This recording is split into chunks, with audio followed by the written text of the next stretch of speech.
Today I have a watch brand that's largely made in India, so let me share the brand story before we talk about the watch itself. HMT was started as Hindustan Machine Tools in 1953 with a specific task to build and produce machine tools and equipment. And 1961 is the actual year when they partnered with Citizen Group to produce and build watches, and they established their first factory in Bangalore. Then came the years of expansion and growth, and they established Watch Factory 2 in Bangalore and Watch Factory 3 in Srinagar. They further expanded to Tumkur in 1978 and Rani Bagh in 1985. But then came the bad years where they saw a massive decline in their watch business as the digital era took over. But recent years of increasing watch consumption and enthusiasm has led to a flurry of watches and a revival of their watch business as they primarily now sell online. But if you look at the balance sheets, you will realize that their mojo is still manufacturing dairy machinery and machine tools equipment, which is still a wide chunk of their business. Their watch business is actually quite small while they face frequent supply chain challenges, which usually pans out as a stockout situation. Hey guys, I'm Siddhant and you are watching Yacht Watch Club. If you like the content I create, do give us a shout out, subscribe and hit the notification bell. And the watch that I have today is one of the most besotted watches, as I have this in the form of HMT Kohinoor Quartz. It's an absolute delight as this Diastar inspired cushion case design takes the main stage. Now you have two choices to make. Either you buy the absolute plain quartz variant where you have 9 colors available.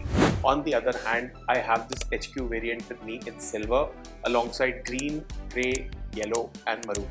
Obviously the shapes vary as this HQ watch has a wider case and is more expensive, but everything else remains the same.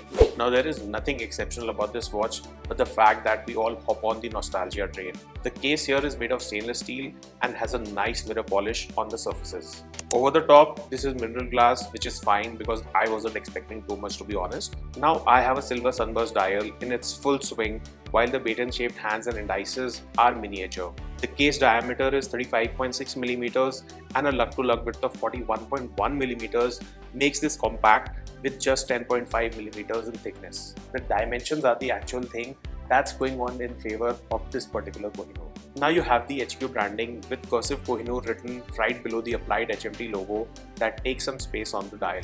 This also has a day-date window while the day is set up in 2 languages and the window is neatly outlined in silver. The face of this dial also has lume dots at the edge of the applied metal indices. The lume, however, is forgettable.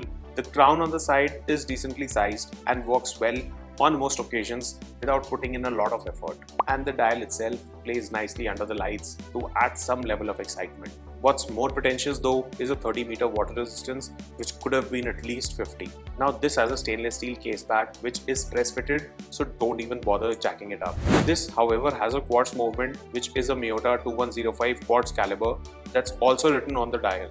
So if you were thinking India 2105 is some 100-year celebration mark for HMT, it is not. This is an 18mm strap that's made of metal, feels completely abysmal because it's average at best. The edges are sharp while this one is going to suck hair out of your wrist like a vacuum cleaner. Overall, this is a great budget watch with a hint of the past that blends in really well with the story of HMT as a brand. Now this HMT Kohinoor is priced for $2375, which makes it affordable at best. Although in retrospection, I think it's tough to get your hands on this watch because it's always sold out. Now the most important question is, what other watches can I buy? While this is the most basic space, it is also the most bought category because that's what the common Indian man buys. For starters, I have the HMT Himalaya Quartz, which serves as a great option to this HMT at this price point. Fast Track Bear Skeleton is another funky watch to match your vibes. But I think this space is mostly ruled by Casios, so just go for regular Casio A158 or A168. And Casio AE1200 is a hot seller in this category and another great watch to buy right now. Or you could just carry around this Casio MTP BD01 as a great formal watch. There are plenty of Casios in the fringe, so you should know what you are eyeing for. I still think this HMT Kohinoor is the best formal watch that's available at this price point. The market is flooded with Frankensteins and refurbished HMTs, so this particular watch comes out on top as a winner. The whole experience of ordering an HMT watch is pretty sad, but their delivery is strong. In fact, their web store front is an utter disappointment and zero social media presence doesn't help either. I still think if HMT guys take this seriously, we have a unicorn in making. But the real challenge is it is being run like a government enterprise. HMTs have a great recall value, and this particular Kohinoor deserves a 9 out of 10 on my index of viability. I would happily keep this one for being the OG, but the Kohinoor Automatic would have made the deal even sweeter. I would recommend you to check out HMT and stay vigilant if you are eyeing for a particular model, because these beauties don't last. What are you wearing today?